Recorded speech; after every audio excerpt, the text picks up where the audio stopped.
Hello and welcome to Good Night GSE.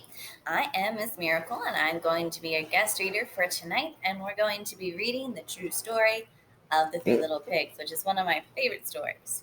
So sit back, relax, and enjoy the story.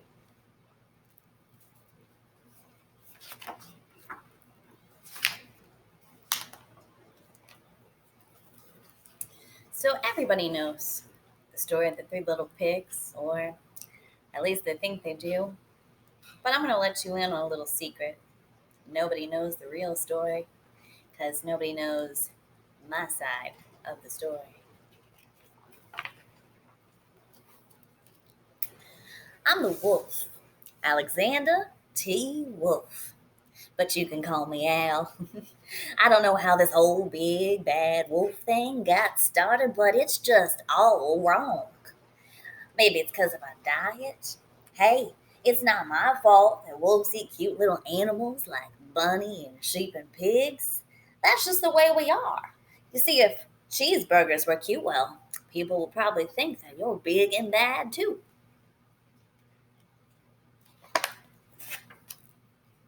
But like I was saying, the whole big bad wolf thing is all wrong.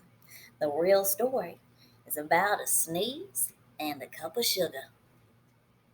This is the real story.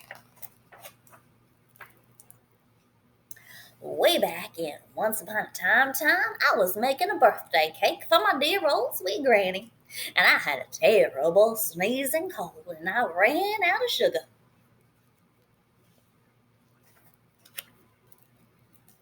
So I walked down the street to ask my neighbor for a cup of sugar. Now, this neighbor happened to be a pig, and he wasn't too bright either. You see, he'd built his whole house out of straw. Can you believe that? I mean, who in their right mind would build a house out of straw? So, of course, the minute I knocked on the door, it fell right in. And I didn't want to just walk into somebody else's house, so I yelled, little pig, are you in?" No answer. I was just about to go home without that cup of sugar for my dear old sweet granny's birthday cake. Well, that's when my nose started to itch, and I felt a sneeze coming on, so I huffed and I snuffed and I sneezed a great sneeze.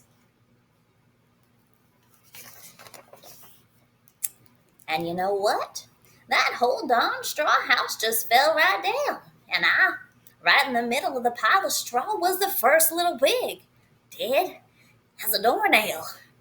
He'd been home the whole time. And it seemed like such a shame to leave a perfect good old ham dinner just lying there in the straw, so I ate it up. Think of it as a big old cheeseburger just lying there. And then I was feeling a little bit better, but I still didn't have that cup of sugar, so I went to the next neighbor's house. This neighbor was the first little pig's brother, and he was a little bit smarter, but not much. You see, he built his house out of sticks. So I rang the doorbell on the stick house, and nobody answered. So I called Mr. Pig. Mr. Pig, are you in?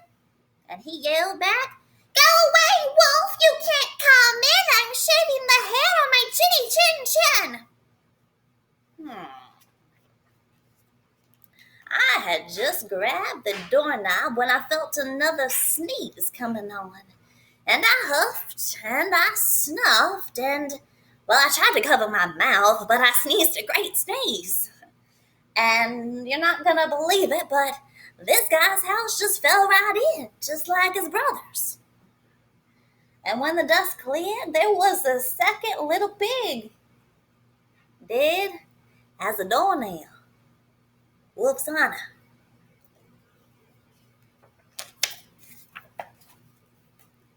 Now, food will spoil if you just leave it out in the open, so I did the only thing that there was to do. I had dinner again. Think of it as a second helping. I was getting awfully full, but my cold was starting to feel a little bit better. And I still didn't have that cup of sugar for my dear old sweet granny's birthday cake, so I went to the next house. Now, this guy was the first and second little pig's brother, and he must have been the brains of the family, 'cause he had built his house out of bricks. So I knocked on the brick house. No answer. So I called, "Mr. Pig! Mr. Pig, are you in?" And do you know what that rude little porker said to me? "Get out of here, wolf! Don't bother me again!" Talk about impolite. He probably had a whole sack full of sugar in there, and he wouldn't even give me one little old cup for my dear old sweet granny's birthday cake. What a pig. And I was just about to go home and maybe instead make a nice birthday card instead of a cake. That's when I felt my cold coming on. And I huffed, and I snuffed, and I sneezed once again. And then the third little pig yelled, "And your granny can sit on a pin!"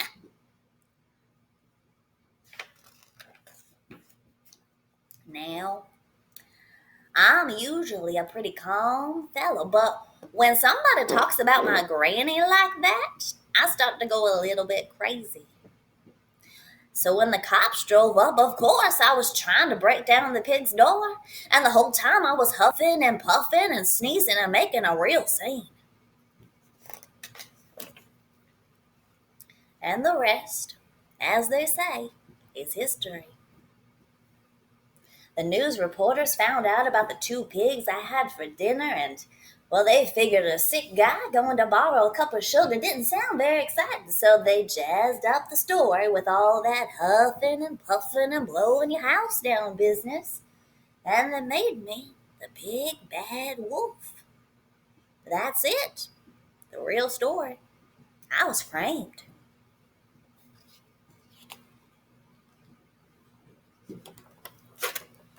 But maybe you can loan me a cup of sugar.